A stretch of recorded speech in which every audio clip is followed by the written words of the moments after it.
Hey guys, it's Tony from Mag Monkeys Airsoft. Today I have a rather unique looking pistol. It is the CZ P09 made by ASG. Some of you might be familiar with this, some of you not so much, and that's totally fine. It is a very nice pistol. We'll get into that a little bit. But today we're going to be taking it apart, cleaning it, lubing it, putting it back together. This is not a full field strip, or I'm sorry, not a full takedown of the gun. I'm not going to get into the lower receiver, taking apart sears or anything like that, but just a basic maintenance to do on your pistol, something you should do every time you shoot it. So without any further ado, let's get started. First things first, you're going to make the weapon safe by taking the magazine out and making sure that it is clear. Okay, we're good. Okay, to start taking it apart, you're going to notice there's a notch on the back. It's on just the one side, I guess. But there's a little itty bitty line on the side. It's just literally you pull it back that much and you're there. Okay, a lot of people don't realize this. I had a pain in the butt time figuring this out to start out with. But then you're going to push right here against that once you've got everything lined up, and this is just going to pop right on out. There you have it. With that gone, slides right off, and you have your guts of your gun. Alright, so you got nothing too fancy on here. It's your lower frame. Evidently single action on this particular one. I don't know if they're normally double action or not. I did pick this up used, so I'll be honest, I don't know that everything's 100% working the way it should be, but honestly, very, very good pistol. Highly recommend it for any beginners. If you're not into the Elite Force 1911, this is definitely the next one I would recommend. It's a bit of a wider grip. You got a bigger magazine with higher capacity. There are CO2 and green gas mags available. So overall, pretty good pistol. Matrix makes a holster very similar to a Blackhawk Serpa holster. So if you're into their system of holsters and whatnot, which they're actually pretty decent, I would highly recommend getting this gun. There's lots of things out there for it. As far as upgrade parts, I'm not sure what that looks like, but for a good beginner's pistol, this thing's pretty sweet. You know, it's got a built-in safety. There's just a lot of things I really enjoy and like about this pistol. I highly recommend it for sure. Hopup is located right here. It's just a little screw driver that you would use. You might even be able to get it with your hand, like I just did. But yeah, that's the Hopup. So, taking this thing apart. Well, this thing is a little different than some. You're going to take this part off. You can take this fully down. You'll notice two little washers popped off. You definitely want to keep those. They're going to go on the front of that when we get to reassembling it. But we'll get back to that later. I will separate the two washers though, so we can get those really well cleaned. Then this thing, you're going to slide it forward, slide it back, and there you go. I do own another version of this pistol that has the suppressor or the threads on it. If you have that one, then that part is not going to work. So don't get frustrated. Don't think you're doing it wrong. The threads are making it impossible to get that barrel out, pretty much.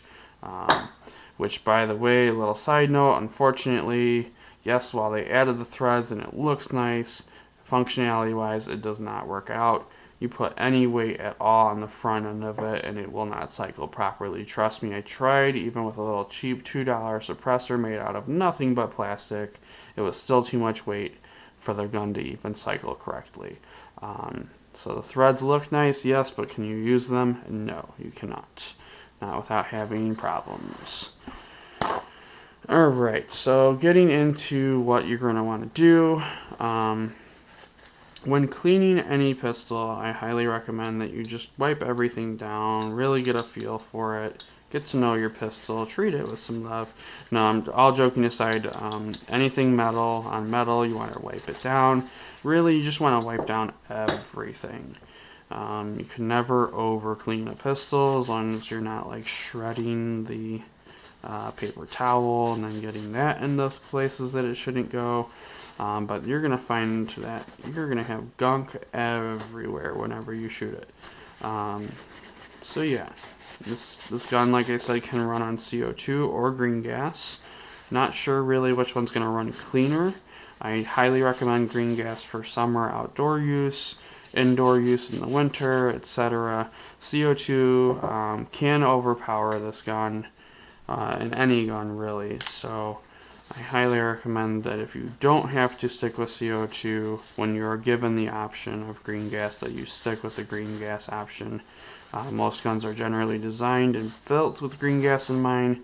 CO2 can overpower things, put extra wear on parts, and cause breakage to happen a lot sooner than you would find with green gas. With that being said, CO2 does have its niche use of outdoor use during the winter. Highly, highly recommend it for that. It will be one of your only working guns, most likely, if you are an outdoors winter type of person. You'll notice when I clean the spring here, I don't put too much tension on it. I'm just sliding it and actually unscrewing it through the paper towel to help clean it. I'll probably do that once or twice depending on how dirty it is. One thing I did not do there is I actually didn't get the side I was holding to start out with, the part that I was using to screw. So you want to make sure you get every part of that. A lot of people forget to clean this, and you'll see there's quite a bit that's coming off. So you want to make sure you do that. These washers too, they are right on that spring guide rod, so you want to make sure you get them wiped off. That way when you put them back on, you're not going to have any issues. Okay, so that pretty much covers cleaning the thing. Now the lubing part. You've got rails sitting on right here on the lower part of the gun. Then you'll see that this kind of is where your rails are at on the slide. One thing you'll notice too is the slide's incredibly small, low profile slide. Which can be a good thing. It can also be a bad thing depending on like the size of your hands and stuff. I personally find it a little too small, as I like to get like a grip on it. You're definitely not going to be doing like one of these things. You're going to have to, I tend to like to monkey paw my guns, and if you do a full monkey paw, you're going to end up getting a frame on this gun. So you have to kind of delicately grab it or do one of these type of deals when you get it on, but I'll show you that once it's on. I do really like that there's a nice comfortable place for your trigger finger to go and it's not actively engaged in shooting. You know, you should always have your finger off the trigger, and then this just kind of reinforces that behavior on either side, which is nice. Ambidextrous controls are also really nice. Safety can be operated on both sides. Obviously it's not a shell ejecting gun. But if it was, it would be shooting off to the right like most guns do. So that's the only thing that I guess it doesn't have going for it as far as ambidextrous controls go. To put this gun back together, you're going to do the same steps, but just in reverse. You're going to pop that on. Go ahead and put the spring on the spring guide rod. Now this could be the tricky part here. You got to decompress or compress the spring, put these on, and then not lose them from going into here. Okay, see how I did that there? And then this has to come through. There's a hole there, there's a little notch there, it lines up. There you have it. Then you're going to slide this back on the gun, but before I do that, I forgot the spray lube to the back here. Shame on me, Tony. Work everything in. Actually, I'm gonna make sure there's a little sear there. You just want to make sure that you get the lube to work in on where it needs to go. And then there's also that little windy spring. I just want to make sure I get that. I actually used a little too much lube there. It should never be glistening like it is now. So I'm going to just kind of dampen that off a little. It's still glistening, but it'll be okay. If it sits for a while and I don't use it for a while, it should be alright.